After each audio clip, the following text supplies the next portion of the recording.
I got into gaming probably ever since I was old enough to hold a controller. I was just sort of born to game. I've always had such passion for WoW, and I feel like that was enough. I didn't necessarily know what casting looked like at first, but I thought if I can bring my love for the game and mythic raiding, then that will relate to the viewership. I was just happy to be there, more than anything else.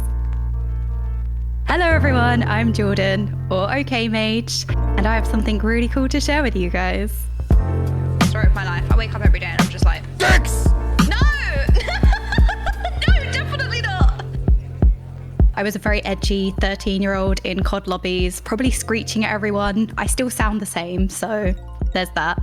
But I used to compete in FPS games. I used to play Halo competitively. I used to play Call of Duty competitively. I actually played through game battles and I had to lie about my age because I was too young to compete, but nobody ever knew, so it was fine. I suppose I got into WoW much later. I refused to play it for the longest time because I knew that I would be addicted. And here I am, years later, addicted, so it was inevitable.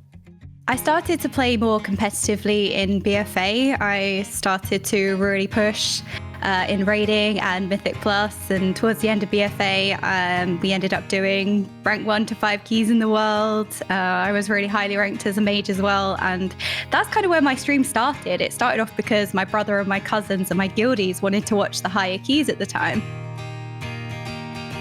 My love for Mythic Plus was what drew me to cast for it, even though I didn't necessarily know what casting looked like. I thought, well, it's another way that I can live through dungeons. It's another way that I can experience the content that I really love. And after the Keystone Builders tournament, Echo did a casting call for Sepulchre. And I saw the post and I thought, well, I did try casting. Do I go for it? But I had a moment where I thought, no, there are professionals who have been doing this for years. There's so many people in the space. I kind of talked myself out of it, really. Being a woman in the space isn't always easy. It opens you up to a lot more toxicity than you would normally experience. And I think what's not spoken about enough is the opportunities that you don't get. The amount of guilds that don't recruit women, the amount of times that you get removed from a Mythic Plus group because you're a woman, you get completely gate-kept out of content. So having more women in the space is just generally a really good thing. We need more representation. It wasn't until I sat on it for a couple of weeks that I thought, there's no harm in trying. You don't lose anything. There's only something to gain. So I ended up filming for the casting call and I sent my first take. I recorded many takes, but I ended up just sending the first one because I made mistakes and I corrected it on the spot. And I thought, the live broadcast, things go wrong, you make mistakes live all the time.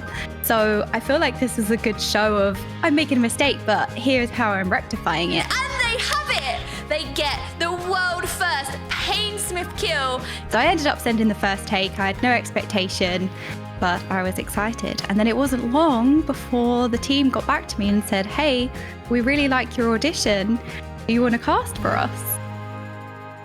I could not believe it. I thought, me, a complete nobody, casting for Echo on the broadcast for the Race to World First. It was surreal. It was such a pinch me moment.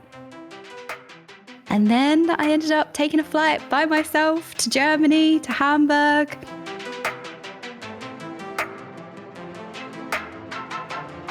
And here I was standing face to face with the content creators that I always looked up to. And then you have the players as well, you know, all of the people that you watch to try and get better and you learn from. And here I was standing face to face. I felt like such a total rookie because I was a complete, relatively a nobody. And then I guess the rest is history. So chat, we found someone today, we brought them in, they were looking like they were in need. George Lucas! Oh, fuck! The immediate character break. Oh, I've got a Brazilian! Look at that! I got a little leg Brazilian. Put that on a display. Are you trembling and crying? Are you? Get the magnet. whatever. Being able to work with and cast for Echo has just been a dream come true because the competitive aspect has always really resonated with me as a gamer, having always played games competitively, never necessarily for fun. I've always played to just try and win. Let me salute Chef. Yes! Yes, Chef! I'm ready. I'm very fortunate to be a part of the Echo team, and between hosting the Echo Chamber podcast powered by Elgato Wave, which by the way is awesome because they sent me a bunch of cool stuff which I can't wait to unbox with you guys later, making content on the YouTube channel and casting the Race to World First events, I couldn't be more excited. As a long-time fan of these products, I've been using them since I made my stream setup a long time ago. I'm honored to be working closer with these brands and the team. The sounds come with this? Okay.